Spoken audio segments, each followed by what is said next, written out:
This video sponsored by மோட். இந்த ஆப்பில் நீங்கள் பர்ச்சேஸ் பண்ணக்கூடிய எல்லா விதமான ப்ராடக்ட்டும் உங்களுக்கு ரொம்ப மலிவான விலையிலே கிடைக்குது. இதில் நிறைய ஆஃபர்ஸ் அண்ட் கூப்பன்ஸ் ப்ரொவைட் பண்ணுறாங்க. இதோட லிங்க் உங்களுக்கு டிஸ்கிரிப்ஷனில் கொடுக்குறேன், யூஸ் பண்ணி பாருங்கள். எக்ஸ்பிரஸ் ரயிலை ஜப்தி செய்த பஞ்சாப் விவசாயி, இது வேற லெவல் சம்பவம். அசாதாரண போராட்டத்தில் சாதாரண தீர்ப்பு பெறப்பட்டதை அடுத்து பஞ்சாப் மாநிலத்தை சேர்ந்த விவசாயி ஒருவர் இந்திய ரயில்வேயின் மதிப்புமிக்க ரயிலின் உரிமையாளராக சிறிது நேரம் மாறிய சம்பவம் நாடு முழுவதும் பெரும் பரபரப்பாக பேசப்பட்டது. இந்த விவசாயி கட்டானா கிராமத்தை சேர்ந்த சம்பூரன் சிங். இவரது சட்ட போராட்டம் குறித்து கொஞ்சம் பார்ப்போம். 2007ஆம் ஆண்டு இந்தியன் ரயில்வே பஞ்சாப் மாநிலம் லூதியானா சண்டிகர் இடையே ரயில் பாதை அமைப்பதற்காக கட்டானா கிராமத்தை சேர்ந்த சம்பூரன் சிங் உள்ளிட்ட பல விவசாயிகளிடமிருந்து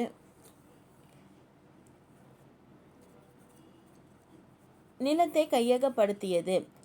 நிலம் வாங்கியதற்கு இழப்பீடாக ஏக்கருக்கு 25 லட்சம் சம்பூரன் சிங்கிற்கும் வடக்கு ரயில்வே நிர்வாகம் வழங்கப்பட்டது. அதே சமயம் பக்கத்து கிராமத்தில் உள்ள விவசாயிகளுக்கு இது போன்ற நிலத்திற்கு ஏக்கருக்கு 71 லட்சம் இழப்பீடாக பெறப்பட்டுள்ளன. இதை அறிந்த சம்பூர்ன் சிங் ரயில்வே தன்மை நியாயமற்ற முறையில் நடத்தியதாக உணர்ந்து சம்பூரன் சிங் அதிக இழப்பீடு தொகை கோரி 2012இல் ஒரு மனுவை தாக்கல் செய்தார்.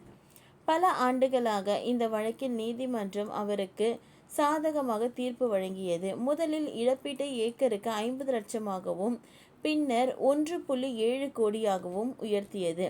நீதிமன்றத்தின் உத்தரவு இருந்த போதிலும் வடக்கு ரயில்வே சம்பூர்ன் சிங் முழு தொகையையும் வழங்க தவறிவிட்டது. 2015ஆம் ஆண்டில் ரயில்வேயிடம் இருந்து 42 லட்சத்தை மட்டுமே பெற்றார். ரயில்வே எஞ்சிய 1.5 கோடியை வழங்கவில்லை.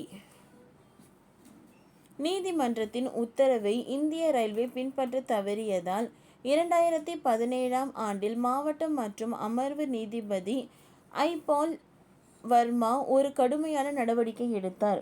பாக்கி நிலுவைத் தொகைக்கு இழப்பீடாக லூதியானா ரயில் நிலையத்தில் ஸ்வர்ண சதாப்தி எக்ஸ்பிரஸ் ரயிலை பறிமுதல் செய்ய நீதிமன்றம் உத்தரவிட்டது. மேலும் கூடுதலாக லூதியானா ரயில் நிலைய மாஸ்டர் அலுவலகமும் பறிமுதல் செய்ய உத்தரவிட்டது.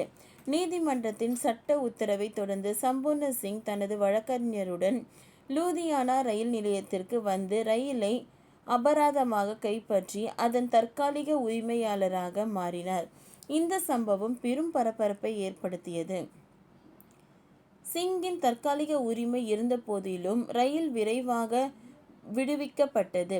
நீதிமன்ற அதிகாரிகள் உதவியுடன் ஒரு பிரிவு பொறியாளர் சில நிமிடங்கள் இருந்த விஷயத்தை தீர்த்து இந்த ரயிலின் திட்டமிட்ட செயல்களை மீண்டும் தொடங்குவதை உறுதி செய்தார். அதே சமயம் இந்த இழப்பீடு வழக்கு இன்னும் தீர்க்கப்படாமல் உள்ளது. சம்பூர்ண சிங் சட்ட நடவடிக்கையை இன்னும் தொடர்கிறது.